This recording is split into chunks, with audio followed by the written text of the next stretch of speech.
12 साल पहले नौकरी के नाम पर विदेश भेजे गए बेटी की तलाश में भटक रहे एक बुजुर्ग पिता पर एक टीएसआर जवान ने बेरहमी से हमला कर दिया। घटना विशालगढ़ के गोकुलनगर के रास्तामाथा इलाके में हुई। विश्व कवि रविंद्रनाथ टैगोर ने एक बार अपनी कविता प्रश्न में लिखा था, न्याय की आवाज एकांत में चुपचाप रोती है। विभिन्न घटनाओं के माध्यम से यह लगातार साबित हो रहा है कि हमारे मौजूदा सामाजिक ताने बाने में ये शब्द आज भी बेहद प्रासंगिक है। इसी कड़ी में विशालगढ़ पुलिस स्टेशन के आधिकारिक क्षेत्र में आने वाले गोकुलनगर के रास्तामाथा इलाके में हुई एक घटना ने एक बार फिर इन पंक्तियों को अत्यंत प्रासंगिक बना दिया है।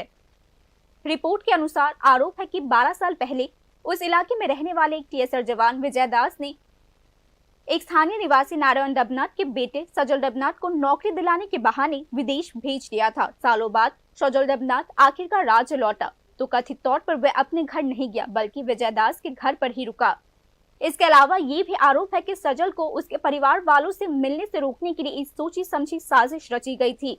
तब से आरोप है कि जब भी बुजुर्ग नारायण देवनाथ अपने बेटे के बारे में पूछने के लिए उस टीएसआर जवान के घर जाता था तो उसके साथ शारीरिक हमला किया जाता था, कभी खुद विजय दास तो कभी विजय दास और उसके साथियों द्वारा। हाल ही में इस महीने की 19 तारीख को आरोप है कि जब टीएसआर जवान ने दिन दहाड़े सड़क पर ही अपने बेटी की तलाश में भटक रहे उस परेशान बुजुर्ग पर हमला कर दिया तो उसके खिलाफ शिकायत दर्ज कराई गई। नारायण देवनाथ के परिवार के सूत्रों का दावा है कि इस घटना के बाद औपचारिक शिकायत दर्ज कराने के बाद भी प्रशासन ने अब तक कोई कार्यवाही नहीं की है।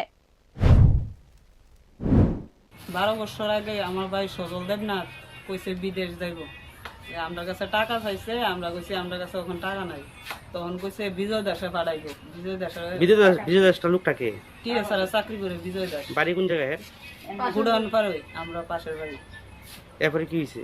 তারপর হে বিদেশ পাঠাইছে, 7 বছর পরে বাড়িতে আইছে, আইসেরা 1 মাস তারা বাড়িতে আসলো, আমরা লোকে যোগাযোগ করতে দিছে না। তারা যদি জিজ্ঞেস করতে যায় মারধর করে। 3 বছর আগে একবার এমন বাবুরে মারছে, জিজ্ঞেস করে না, আবার ওখানে জিজ্ঞেস করে না, আবার রাস্তা ফলাইয়া মারছে, রক্তাক্ত অবস্থা করছে। তো এই ব্যাপারে আমরা কি মনে হচ্ছে আমরা ভাই কোথায় আছে এখন? এখন আমরা জানি না কোথায় আছে, আছে না নাই আমরা ঠিক জানি না কই আছে। বিজয় দাস জানে। বিজয় দাস সরকার লাস্ট কবে যোগাযোগ করছেন? লাস্ট 19 তারিখ যখন বাবা জিজ্ঞেস করছে যে তোমার ভাতিজা এই অবস্থা, আমার ছেলে কই, তখন ওই রাস্তা ফলাইয়া মারধর কইরা রক্তাক্ত অবস্থা করছে। एक टीएसआर जवान द्वारा अपने लापता बेटी की तलाश कर रहे एक पिता पर बेरहमी से हमला और स्थिति की पूरी जानकारी होने के बावजूद प्रशासन का कोई भी कदम न उठाना, इस पूरी घटना ने पूरे इलाके में गहरे सदमे और हैरानी का माहौल पैदा कर दिया है। Bureau report.